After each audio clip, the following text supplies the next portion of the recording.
Talvez o Haddad aumente impostos de novo e de alguma forma mágica, porque esse universo é fantástico, isso chegou no Felipe Neto, quando se descobriu que uma empresa dele recebeu 14 milhões de reais de isenções tributárias, e como o Léo Siqueira, deputado estadual aqui em São Paulo, pelo Novo mostrou, tem mais um bando de artistas ali dentro recebendo isenções fiscais. Tem Pablo Vittar, Emicida, Ludmilla, Gregório do Vivier, Fábio Porchat, Luísa Sonza, mais um monte de gente. Se você não sabe quem eles são, eu muito profundamente invejo você, e isso ficou uma coisa meio...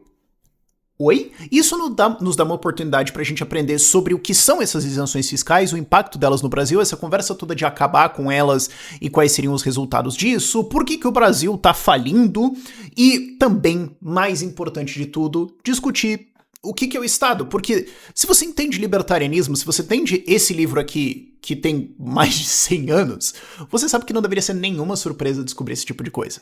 Vamos lá. Primeiro, aquela pergunta que você faz ao cobrador do ônibus, que é, a que ponto chegamos? Como é que a gente chegou nessa situação de discutir Felipe Neto e isenção tributária? Bom, caso não seja do seu conhecimento, e tudo bem, se você não acompanha isso, novamente eu invejo a sua vida profundamente, o Brasil tá indo na rota da falência. O Brasil tá abrindo déficits gigantescos que estão sendo refletidos nos juros, porque toda vez que o governo abre um déficit gigantesco, ele precisa tomar mais dinheiro emprestado, oferta e demanda, como a demanda de crédito sobe, o preço dele vai subir também, e especialmente com as decisões políticas do Brasil nos últimos, desde que um português desceu aqui. Eu ia falar governo, mas aí eu percebi que eu estava errado.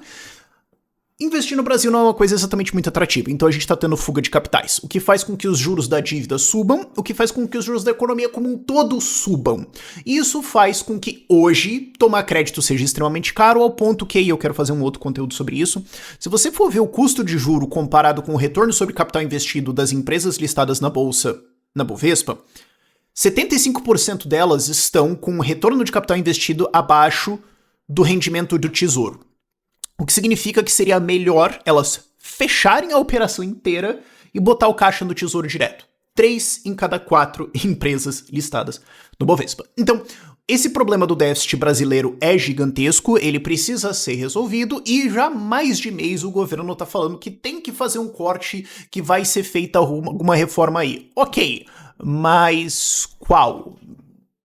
E aí foi um momento meio Simone Tebet e Fernando Haddad saíram pra comprar uma reforma e nunca mais votaram e a gente não sabe o que aconteceu exatamente. Tá, mas pra gente ter uma dimensão, qual que tem que ser o tamanho do corte aqui? Bom, segundo uma análise do Itaú, para ter um impacto em queda de juros e voltar o Brasil a minimamente funcionar e parar de ficar tocando de lado no meio campo, é alguma coisa em torno de 60 bilhões de reais. 25 agora, 35 ano que vem, ou alguma coisa assim, ou 25 para 2025 e 35 para 2026, assumindo que também nenhum gasto novo... é difícil falar isso sem rir. Assumindo que nenhum gasto novo seria criado nesse meio termo pelo governo Lula, ou por deputados em reeleição, ou pelo judiciário, ou alguma coisa assim, o que é a mais pura insanidade. E qual que vai ser esse corte? Não se sabe, a discussão tá em torno de um mês aí rodando de alguma forma, o Lula não tem uma posição clara, se bem que ele já sinalizou que não vai ser cortes em gastos sociais, se bem que ele não tem muita escolha se não colocar alguma parte dos cortes em gastos sociais, e a esquerda tá rachando internamente, o que é maravilhoso, a gente sempre torce pela briga, claro. Mas o ponto é que saiu um manifesto do PT assinado por vários outros esquerdistas, PSOL e outros tons de maluquice, contra cortes de gastos e, na verdade, defendendo até mais gastos, mais déficit, achando que a taxa de juros no Brasil existe meio que uma sacanagem. Tipo, os banqueiros do Brasil se combinam numa sala e decidem qual é a taxa de juros, sendo que, na verdade, quem faz isso é literalmente o Copom, que é o Comitê de Política Monetária aqui do governo, né? Tem algumas coisas que são fascinantes. E no meio dessa discussão surgiu, por exemplo, a ideia de reforma nas pensões dos militares, o que eu sou completamente favorável, de fato é um negócio deficitário pra caramba. O que é curioso é que teve a discussão, por exemplo, semana passada que os militares foram chamados a contribuir, sendo que tem manchetes de setembro dizendo que já tinha reformas planejadas nisso, então... ou não tinha reformas, ou tinha e os militares não foram chamados, ou... gente, o que tá acontecendo aqui? Tá fascinante acompanhar todo esse processo de o que serão esses cortes, tá claramente uma grande briga, isso mostra a exaustão fiscal do Brasil e a situação complexa que nós estamos em termos de orçamento aqui no país. Mas o que está sendo indicado é que, para surpresa de absolutamente ninguém, exceto quem acreditou mesmo no Fernando Haddad, teremos mais impostos na forma de talvez retirar desonerações. Chegamos no ponto. O que são as desonerações? E como é que chegou no Felipe Neto também? Essas desonerações, isenções, etc., são várias leis que, de formas diferentes, permitem que certas empresas ou alguns setores, ou, dependendo do caso, várias coisas malucas, porque o nosso código tributário é o equivalente de tomar 4 uísques, girar muito rápido e pular de um abismo. De várias formas, as pessoas ou empresas conseguem pagar menos impostos que outras empresas, outros setores e tudo mais, o que gera várias cargas tributárias diferentes, e isso custa para o governo federal hoje em torno de 4 a 5% do PIB. O número oscila 4,5%, 4,6%, 4,7%, entre 4% e 5% do PIB. Aí você pode me perguntar, mas Rafael, por que a gente mede isso em porcentagem do PIB? Olha, se você começar a me perguntar por que as coisas são de certa forma no Brasil, a gente vai de um jeito muito longo. De certa forma é minha carreira, mas vamos aceitar o fato de que é assim por enquanto, ok? Quanto que isso dá? O PIB brasileiro é de 11 trilhões de reais, então 5% disso é 500 bilhões de reais, mais ou menos. Qualquer coisa entre 400 e 600, também conhecido como uma puta de uma grana. E isso são empresas que pagam menos impostos, setor. Depende de como você conta, depende de o que você coloca ali dentro. A figura é essa. Então o raciocínio simples seria, bom, se a gente tirar as desonerações, o governo então arrecada... Ok, se todo mundo tiver que pagar mais, o pessoal vai falir. Mas, no mínimo, aí uns 200, 300 bi a mais, tá fechada a conta, certo? E imediatamente você percebe o problema. Não, pera. Não. Isso é um aumento de imposto? Então, aí chegamos na discussão.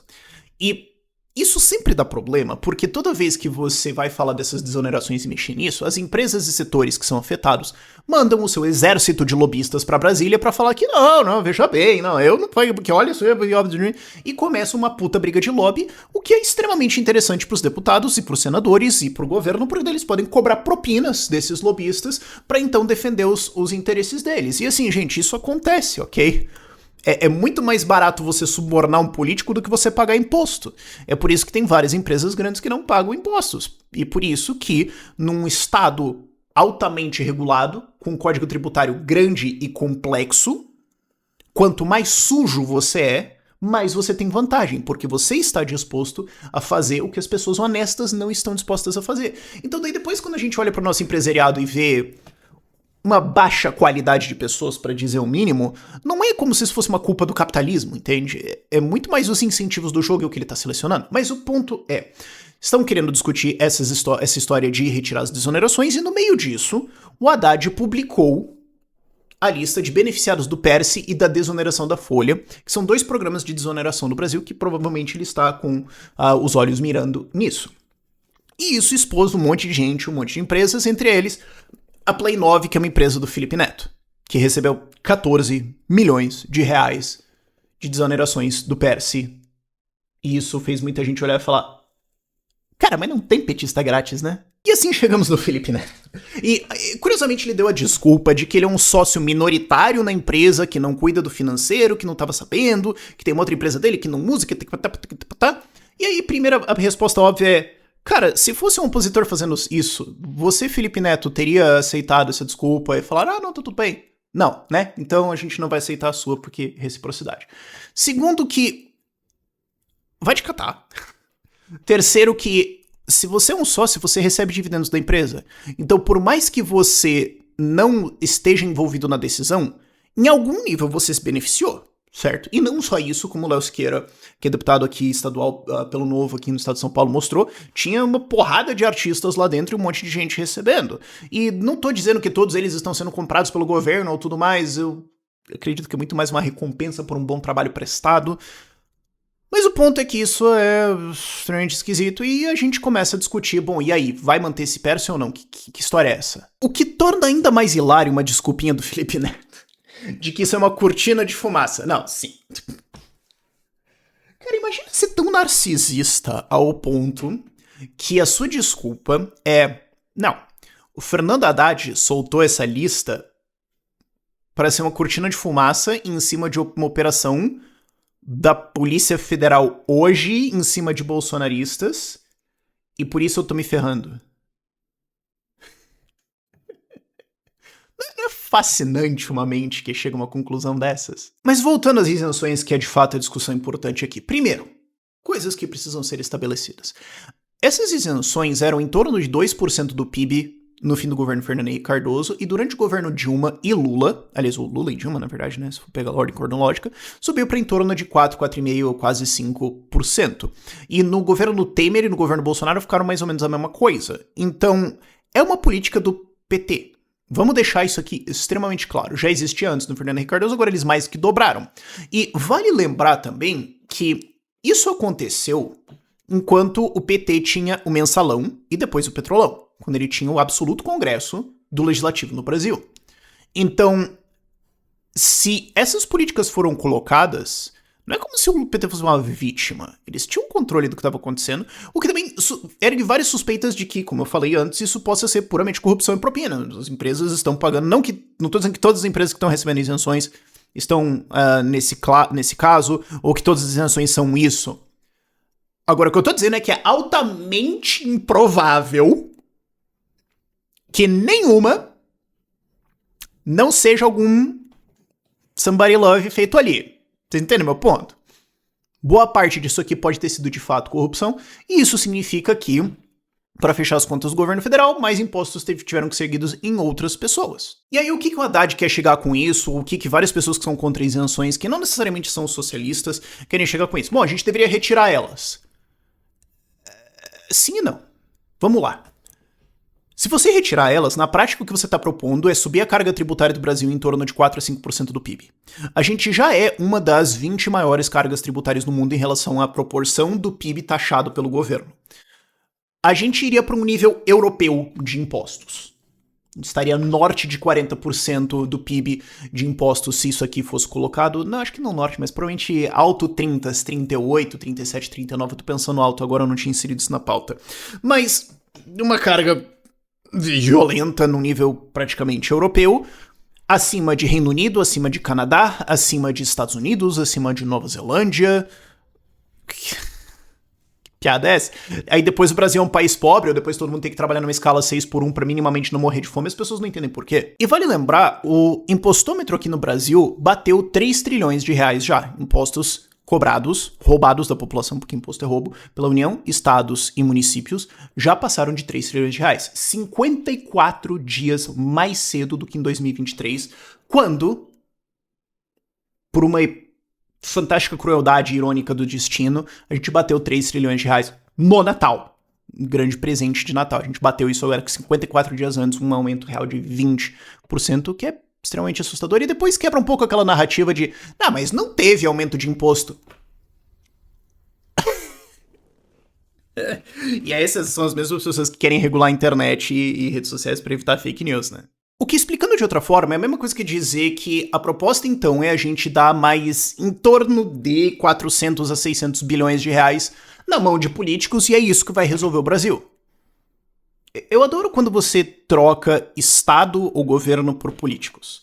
Você fala, não, porque o governo precisa de mais dinheiro para fazer educação. Tá, troca por políticos. Não, políticos precisam de mais dinheiro para fazer educação. Não, pera. Você imediatamente vê o problema desse tipo de afirmação, certo? E vale lembrar, no contexto agora do G20, sempre tem essas alianças de combate à fome e tudo mais. Não, porque nós vamos fazer uma taxação das grandes fortunas para combater a fome e a pobreza. Primeiro que a fome e a pobreza já estão caindo no mundo nas últimas décadas por causa do capitalismo. Segundo que se você combinar os governos do mundo, dá em torno de 30 trilhões de dólares de faturamento tributário.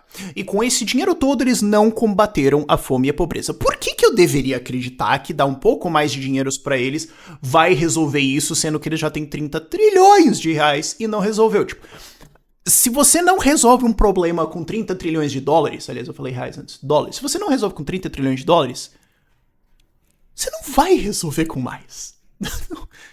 Não é um problema de dinheiro mais a essa altura, certo?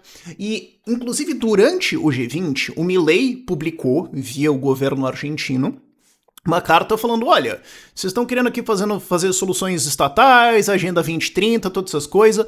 A solução aqui para combate à pobreza, para geração de riqueza aqui, não é vocês, políticos, governo aqui e tudo mais, vindo aqui, faz um puto evento, faz o Janjapalooza, tira uma foto e a fome vai acabar. Não é. É menos governo, é menos imposto, é mais liberdade econômica e a pobreza vai cair. o que é spoiler do vídeo, inclusive, inteiro, mas o ponto é, se você só subisse esses impostos, se você só tirasse essas desonerações, na prática você está aumentando a carga tributária do Brasil.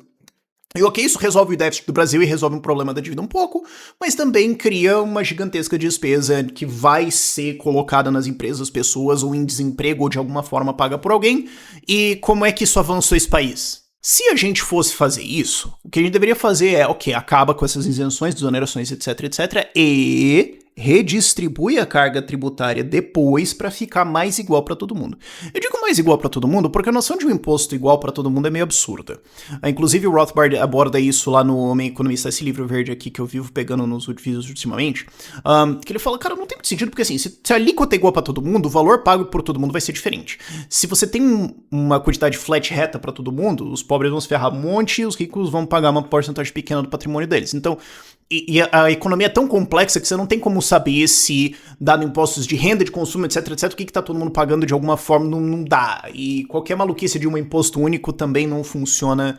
Então, assim, por isso que eu digo um imposto mais igual para todo mundo. Porque você nunca vai ter um igual para todo mundo, até porque você tem gente que recebe imposto e um recebedor líquido de imposto. Até um dos motivos do que ele me deu um vídeo de copinhos ter feito tanto sucesso lá atrás, é que eu falei que pessoas que são funcionários públicos, por exemplo, recebem imposto. E apareceu um monte de funça lá para reclamar e dizer que ele paga imposto também. É tipo, amado, meu irmão em Cristo, você é um recebedor líquido de imposto. Se você recebe 10 mil e paga 4 mil de imposto, você recebeu 6 mil. Não é que você pagou 4 mil de imposto, você entende esse conceito? Mas para algum pessoal foi uma noção contábil um pouco desafiadora.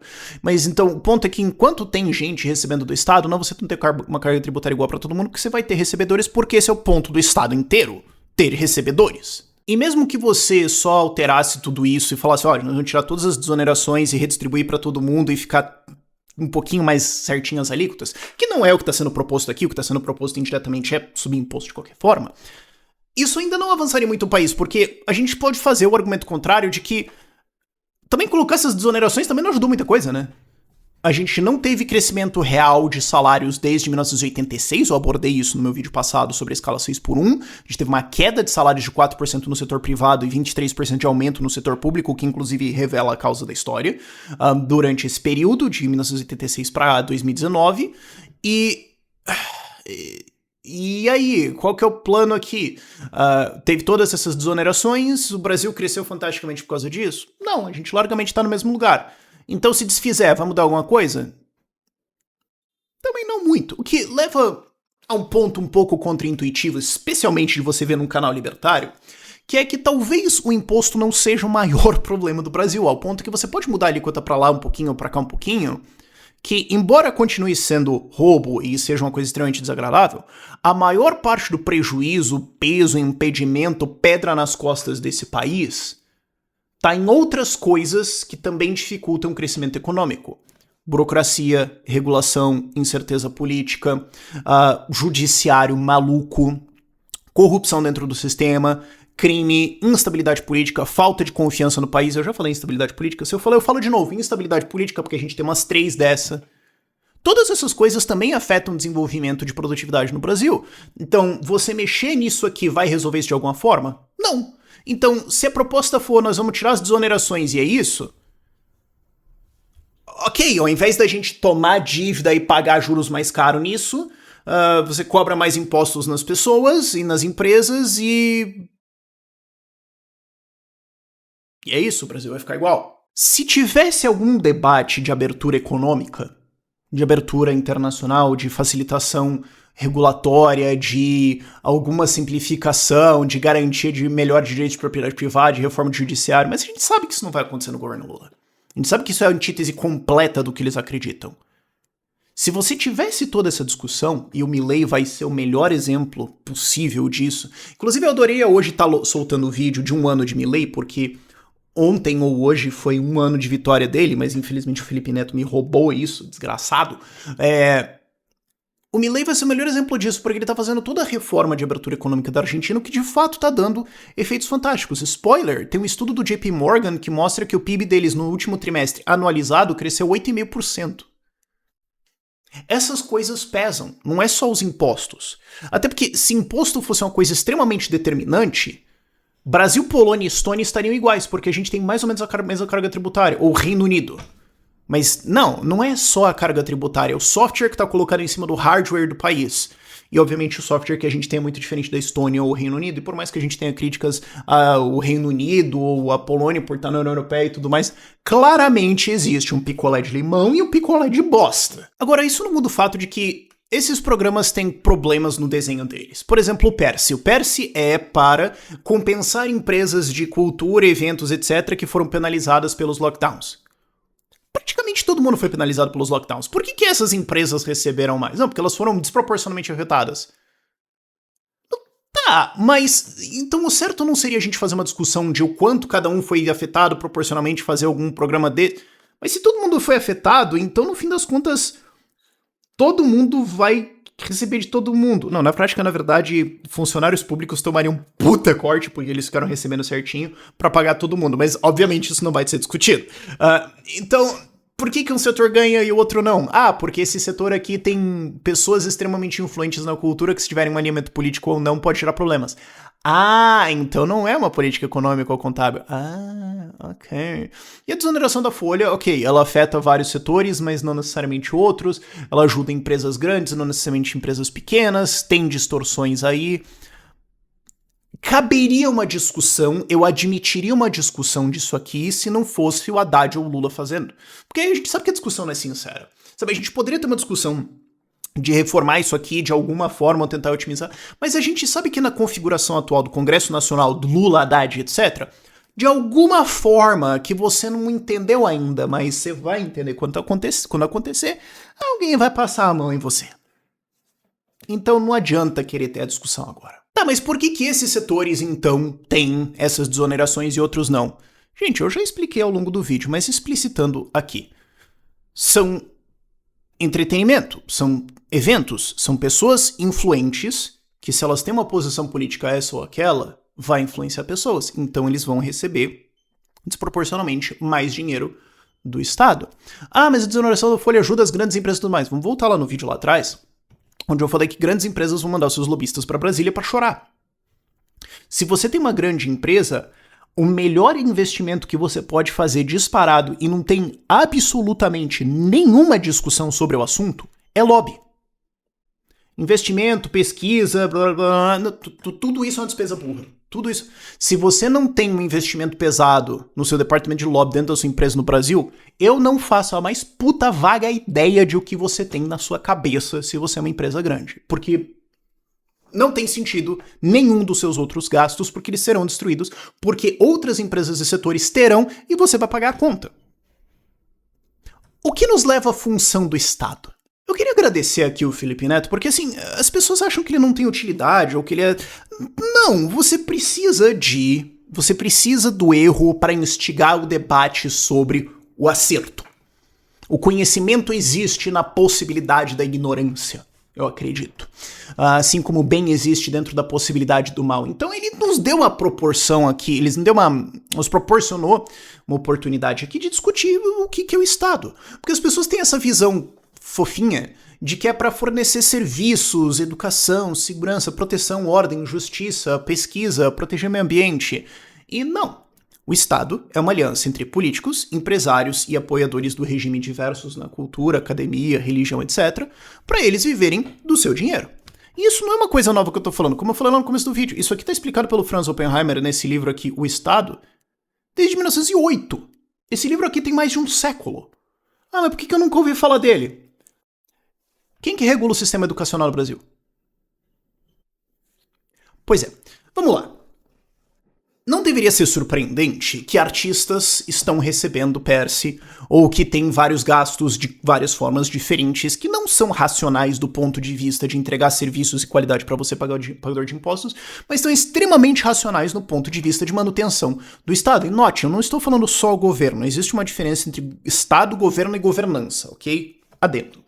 Estado é estrutura de Estado, instituições que controlam um país. Ele pode ser governado por diferentes governos, vai ter mudança de lados e tudo mais. Você tem o governo que toma conta do Estado, que no caso agora é o governo Lula, antes era o governo Bolsonaro, pode ser o governo Temer. Um dia, quem sabe, será um governo libertário, não sei. ok? E depois você tem governança, que é puramente o ato de fazer a governança de alguma coisa, gerir alguma coisa. Uma empresa tem governança, sua casa tem governança, um servidor de Discord tem governança, a casa de swing tem governança, até se você quiser, é um exemplo fantástico, mas enfim, agora o pessoal vai começar a especular coisas. Mas desculpa, gente, esse exemplo só veio e eu libertei ele, ok? O ponto é, o Estado e o governo estão muito interessados em financiar aqueles que protegem os interesses deles. Por quê? Porque a função do Estado é viver do dinheiro dos outros.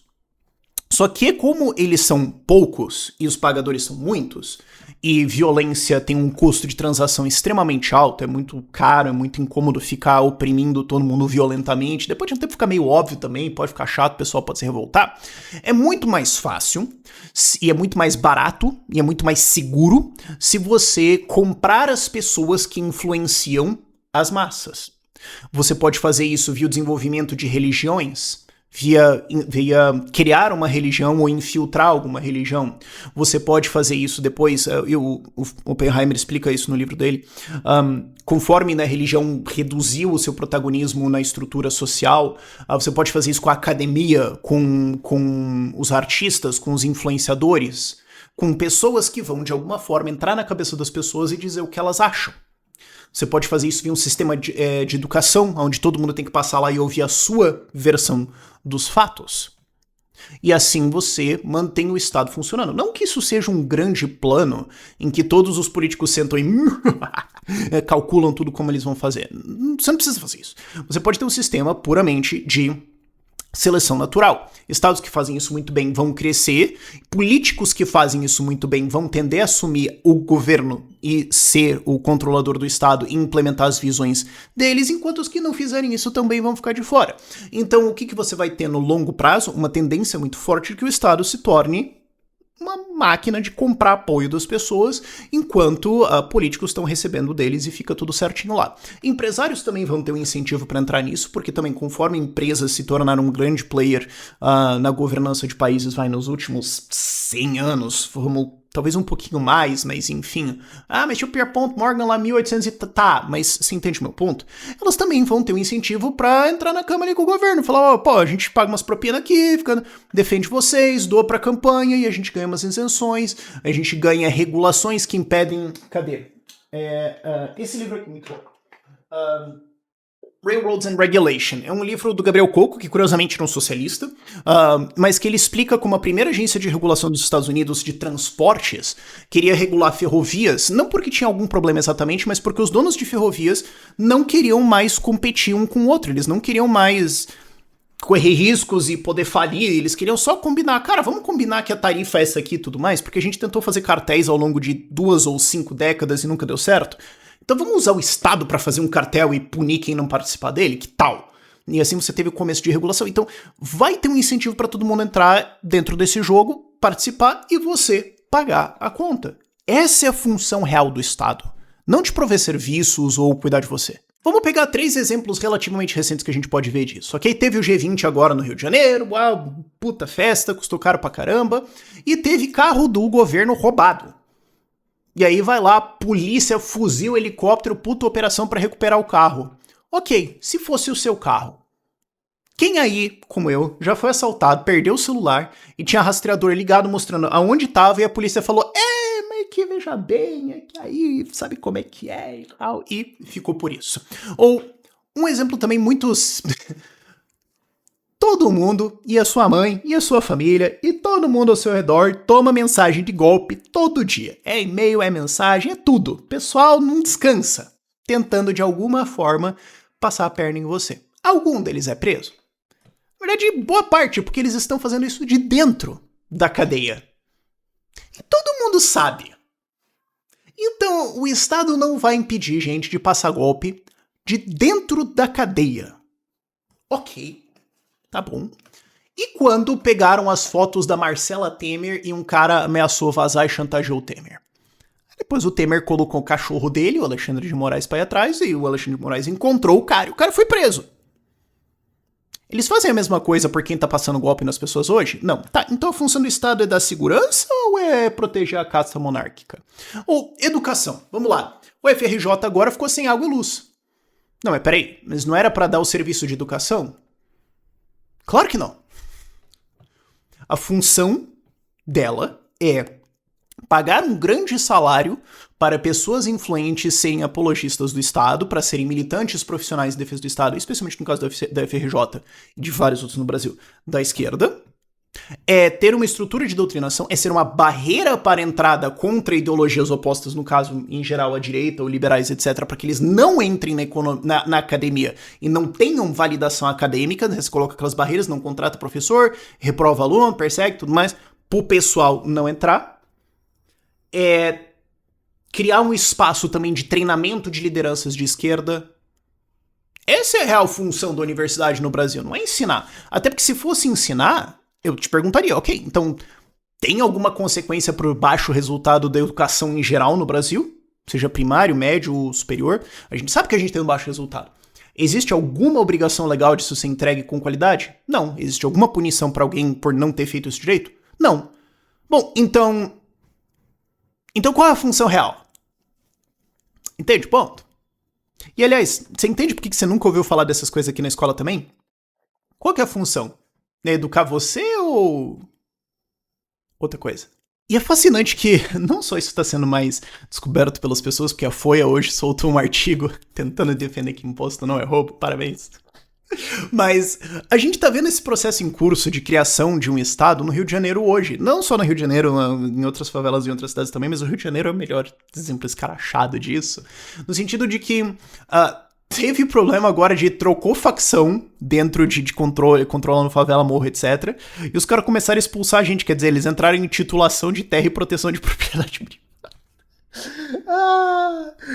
Ao ponto em que essas organizações, o maior faturamento delas já não é mais tráfico, é serviços, proteção, alvará, botijão de gás, serviço de luz e internet.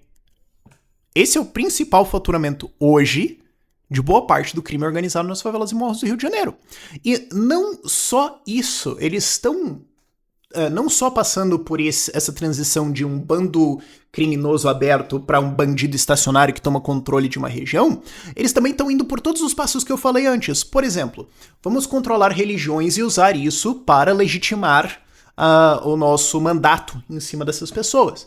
E aí você vê notícias de igreja católica sendo expulsa, ou igreja não sei o quê, ou umbanda sendo não sei o quê, ou traz o pastor, ou coloca o pastor, ou...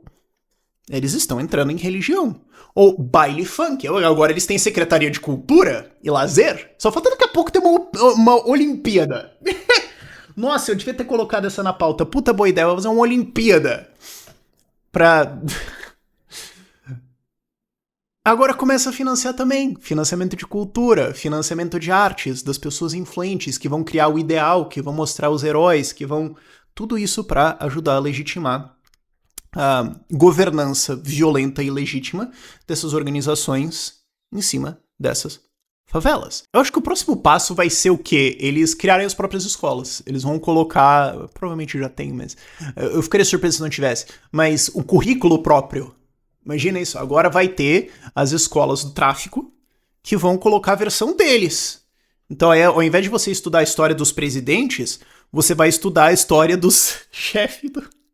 O que eu sei que pra você parece assim meio absurdo, mas já percebeu que é isso que o Estado faz com você? Tipo, a história do mundo foi de acordo com tinha esse grande político ou grande líder e ele fez alguma coisa, ele foi um gênio, e daí você olha todos os políticos e é tipo, tá, mas eles são retardados, por que eu deveria acreditar que esse cara é um gênio, sendo que esses daqui são um bando de idiota?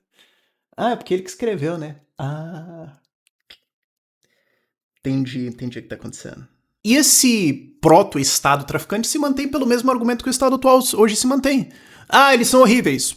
Sim, eles são bandidos, sim, mas tem alguns ganhos para a população local. Deslocar esses caras seria muito custoso e claramente é melhor do que uma guerra entre traficantes. As pessoas vão perceber, vão preferir isso. É o mesmo argumento que o Estado usa. Então, não fique surpreso. Não fique surpreso quando você vê o Estado comprando apoio de quem influencia a opinião das pessoas. Os estados que não fizerem isso, os políticos que não fizerem isso, não vão prosperar. E é por isso que você vai tender a ver nos estados um crescimento dele conforme você tem que abarcar mais grupos e uma aliança entre empresários, políticos, influenciadores e religião para todo mundo ganhar e você pagar a conta. Essa é a função do Estado. Se você concorda com isso, muito provavelmente você é um libertário. Seja bem-vindo. Daqui pra frente você só vai passar raiva, cara. Desculpa. Enfim, era isso que eu queria bater nesse vídeo. Eu vou ficar feliz se eu conseguir manter esse padrão de um vídeo por semana pelas próximas semanas, ou até talvez janeiro. Eu experimentei com um novo formato no vídeo passado e eu tinha baixíssimas expectativas, e foi talvez o meu melhor vídeo do ano. Eu fiquei feliz com isso, eu gostei muito do resultado dele, vi mais de 1000 comentários, quase todos extremamente positivos, então eu queria agradecer o apoio de vocês. Esse roteiro aqui ficou um pouquinho pior, eu acho, mas é porque eu tive menos tempo pra fazer ele e... eu ainda tô experimentando com todas essas ideias aqui, enquanto eu tô refazendo várias coisas aqui, repensando várias coisas de conteúdo, mas obrigado a todos vocês que estão nessa jornada aqui e que mandaram o apoio de vocês, me ajudou bastante. Por esse vídeo é isso.